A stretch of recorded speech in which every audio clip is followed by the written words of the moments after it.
I don't know if it's true, but I've been told that 3 days without food, your neighbors are willing to steal from you. And 6 days without food, your neighbors are ready to kill you. Well, if we create the economic collapse and just wait for a week, we're going to have rampant theft, rampant, assault and murder. And, well, heck, that's clearly an excuse for the government to step in and reestablish law and order. The problem is they're reestablishing their law, their order, where they are in control, and any of us that, disregard a direct order are now shot and killed. When the economy first started to crash, we knew what was going to happen. There was going to be a government bailout, just like they did in the savings and loan scandal in the late 80s, early 90s. Here in Arizona, we took a hit. We could see the same thing was going to happen. We had really hot real estate. We had, the bubble was inflated as much as it could go. They were building more homes than they had people that would even go look at them. There are many triggers to institute expanded, unconstitutional, federal and international control. And chief among those is an economic collapse. We already saw that in October of 2008, when the Congress wouldn't vote for unlimited money to be given to the very same private banks that had orchestrated the crisis.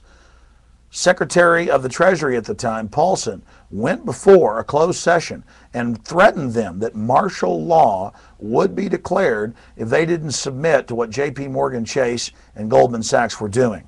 Many of us were told in private conversations that if we voted against this bill on Monday, that the sky would fall, the market would drop 2,000 or 3,000 points the first day, another couple thousand the second day, and a few members were even told that there would be martial law in America if we voted no.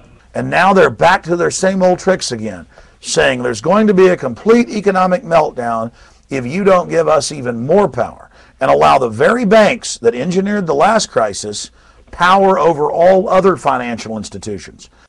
As a senator, Obama supported the nearly $1 trillion Bush TARP program, which gave money to insolvent banks and Wall Street businesses. When his administration took over, Obama ushered in his own $1 trillion America Recovery and Reinvestment Act, 28% of which has been set aside for entitlements. This act was supposed to save our economy by stimulating the economy, creating jobs, and rebuilding infrastructure. Yet the financial crisis has not yet been averted. The housing markets have not recovered.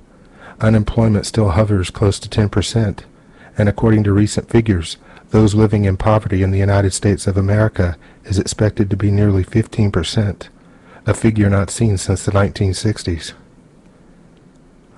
While our nation's debt and gross domestic product are nearly the same percentage, the Obama administration preyed on the fears of many and forced yet another $1 trillion piece of social legislation through Congress.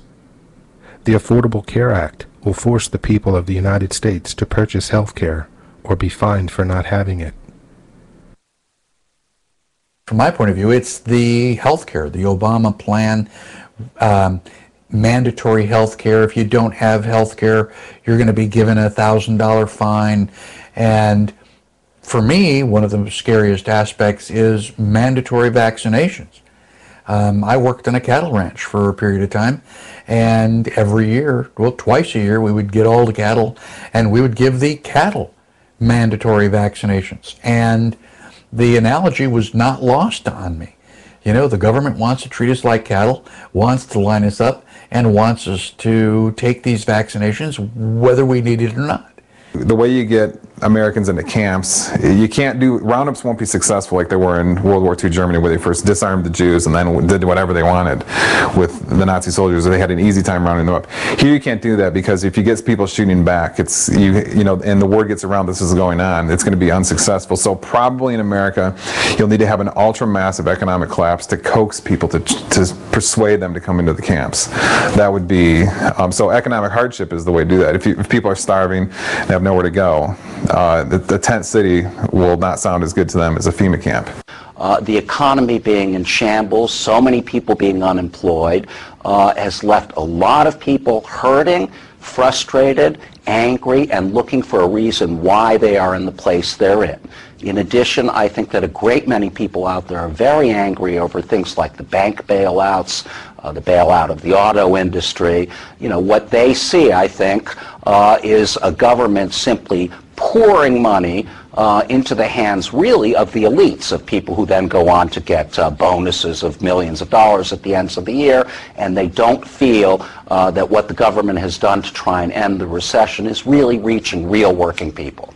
So there's a great deal of anger and frustration out there, and that is being channeled sometimes by conspiracy theories or by scapegoating certain groups into this kind of rage we're seeing all across the country.